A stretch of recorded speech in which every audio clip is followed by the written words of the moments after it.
everybody, this is Dr. Forth, and today we are continuing our discussion on anti-aging and ways that we can actually increase growth hormone secretion for its anti-aging benefits. And I just want to take a moment to remind everybody that the materials we're discussing today are just informational in nature. So we're not making a diagnosis or providing any kind of specific treatment. If you have questions relating to something that's going on with you specifically, you should discuss it with your healthcare provider. So let's go ahead and get started with our discussion. Today, we're focusing on the exercise piece. And so we know that over time, the secretion of growth hormone decreases. Even though it's called growth hormone, remember that growth hormone is also responsible for repair. And it's this decrease in growth hormone and thus decrease in repair efficiency that plays a role in the aging process. So there are some things that we can do to actually increase our own growth hormone secretion, and exercise is one of them. Specifically, we're going to look at high intensity exercise. So high intensity interval training is one such example. Generally speaking, when we talk about high intensity exercise, we're talking about all out effort at 80 to 90% cardiac max heart rate. You know how you go to the gym and those pieces of equipment give the heart rate ranges depending on age. That's a really good general guideline. And probably if you have like a Apple Watch or Fitbit, it has similar things. So that's what we're talking about. Not the highest heart rate, but definitely at the upper end of the proper exercise portion. And so because it's so intense, we're doing it for shorter periods of time. One of the things that they recommend with this type of exercise program is it's great for people who have any kind of time constraints because it doesn't take as long. So when we are working that hard, we're actually triggering a specific type of physiological response. So that type of work is using the fast twitch or type 2 muscle fibers. And these are the fibers that are for explosive short-term activity. They fatigue quickly and they use anaerobic energy production. And realize all of the muscles in our body are a mixture of different fiber types. Now, individual people have different muscle composition, and sometimes you can even tell by looking at different athletes. For example, sprinters look different than distance runners. The sprinters are going to have a whole lot of these fast twitch type 2 muscle fibers, and they have much larger leg muscles in comparison to the distance or marathon runners who have a lot more type 1 slow twitch muscle fibers.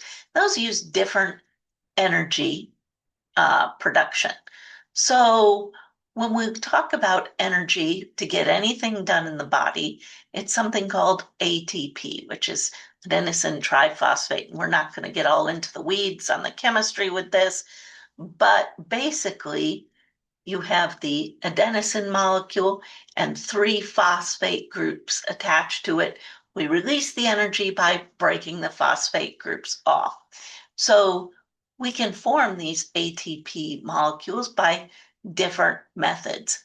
Aerobic means that we use oxygen when we make the ATP.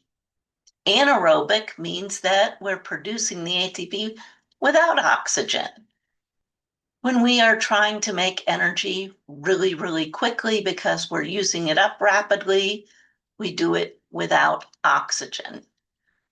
Normally, we can store a small amount of fuel and oxygen in the muscles, and we can also increase circulation to deliver more oxygen and fuel to the muscles to make more energy.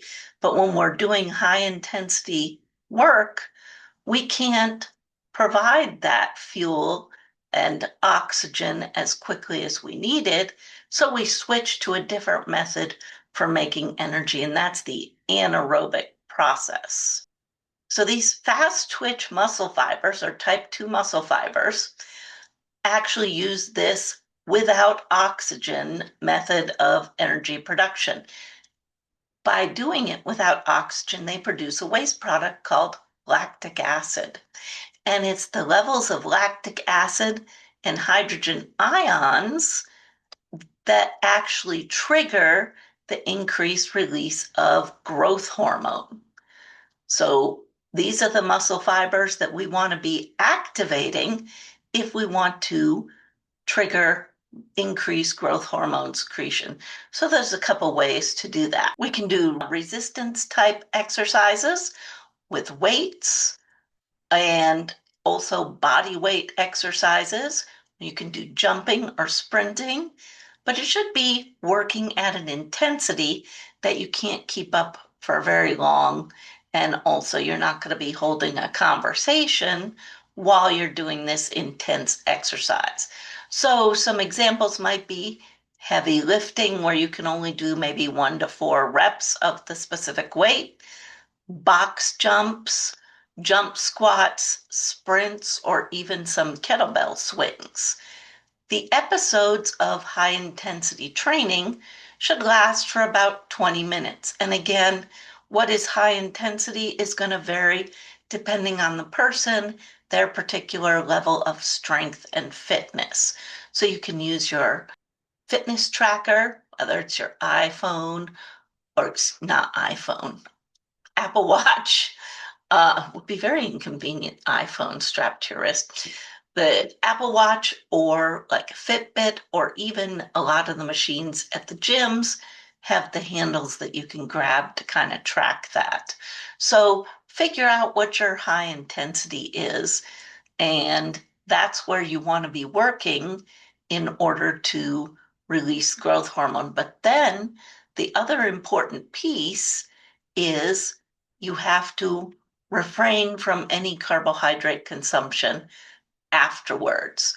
So the studies show that growth hormone secretion as a result of the high intensity exercise peaks after about an hour post exercise. So you want to not take any carbohydrate within that time. And it's not that carbs are bad, it's that as soon as you consume carbohydrate, you're going to release a chemical that's going to shut down growth hormone secretion. So while you still got the exercise, and that's great, you're not going to get the growth hormone release if you were trying to stimulate the growth hormone by your exercise. So you want to refrain from any kind of carbohydrate intake when you have done that sort of exercise for about an hour afterwards. That way you make sure and get that peak. So this is going to probably require some planning. Make sure that you're not really exercise depleted of carbs. So maybe you have to take something carb beforehand and come up with an appropriate snack for afterwards. Be careful. Most energy drinks or even protein smoothies have carbohydrate. Any carbohydrate will shut down that growth hormone release. Now, in the description, I'm actually going to link an article that talks about the relationship between the exercise and growth hormone secretion. So we're going to continue our discussion on anti-aging practices and some of the upcoming topics, nutritional recommendations, and I also have some specific information for perimenopausal and postmenopausal females. We're going to talk about research on telomere lengthening. Telomeres are like the little handles on the ends of the genes. And as they get shorter, that also is correlating with aging. So stay tuned for those. I would love to hear in the comments if you have any questions or topics that you'd like for us to discuss. So meanwhile, make sure that you like and subscribe so that you can see my next video.